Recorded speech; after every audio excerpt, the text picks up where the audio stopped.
Thanks, Maurice. Hello. Hi, Maury. Welcome. Giancarlo. David. These are marvelous rooms. I've never been here before.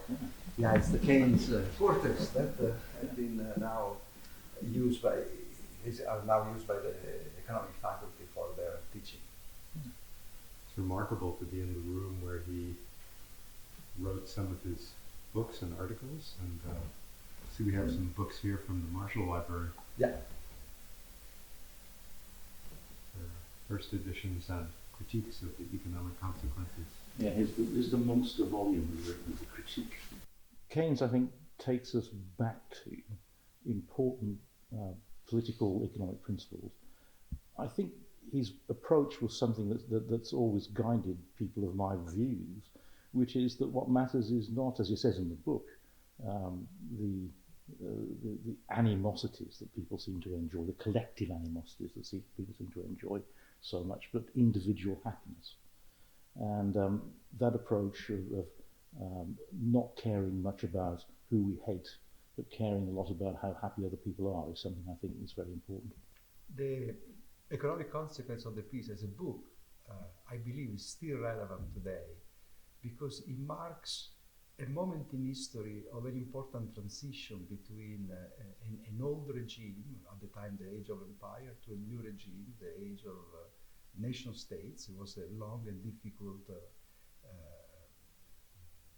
passage, and today we are basically in a similar historical moment, and the book creates sort of an important mirror, offers an important mirror to reflect reality today in light of what happened at the time, which is basically a moment in which multilateralism was under discussion, globalization was under discussion, new political forces were coming out. And what the book is telling us is that in those moments it is a good idea to engage in exercises of using all our knowledge to understand the consequences of our choices today, because the choices today are very important. It may really affect the course of history in ways that just because we don't know this new world, in ways that may be not what we like. Keynes' economic theories are widely used today, became more important after the crisis. There is a new wave of thinking about Keynes.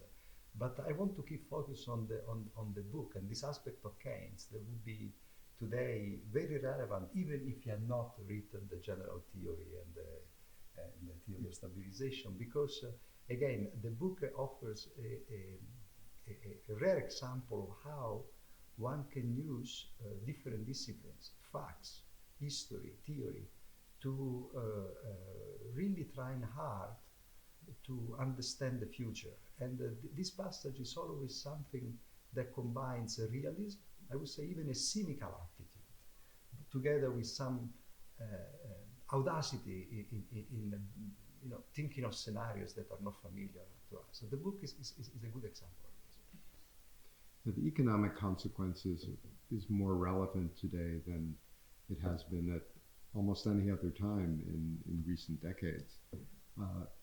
The book is a chronicle of globalization gone wrong, of the hazards of abandoning multilateral approaches, of the consequences of pure nationalism. And we're seeing much of that on the international stage today, and we can learn important lessons from looking at the consequences that Keynes so accurately predicted.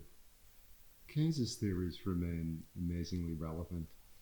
He fundamentally changed the way economists thought about the macroeconomy and taught us really that the sum is different from the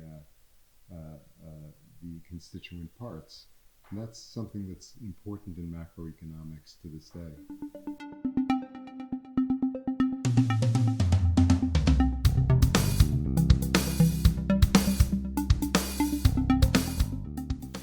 Well, I'm not a macroeconomist. I'm going to speak as someone interested in public policy and politics, but as a liberal thinker, as a broad thinker about economic policy and political economy in a social and political context is enormously important, not just for this book, but the works that he published throughout his public life in the 20s and 30s. And we can learn a lot, not just about politics, but also about the social bases of social and political change.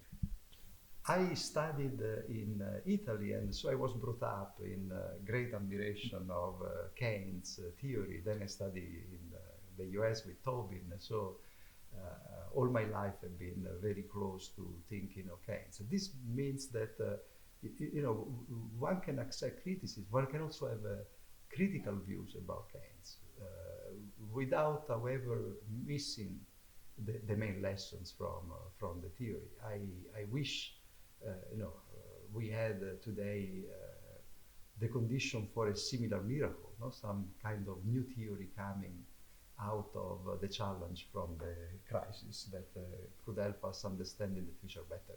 Something that, this was the mastership of Keynes in the 30s, but also in at the end of the World War II, in 1919, with the economic consequence of peace. Well, I first encountered Keynes's writings as a student here at King's College in the 1970s when the British economy was in considerable turmoil. And although I didn't have formal economics training, I read the Economic Consequences, I read the Tract on Monetary Reform, and I found them incredibly clear, incredibly understandable, and incredibly persuasive. And I think those have formed a foundation for all the work I've done since.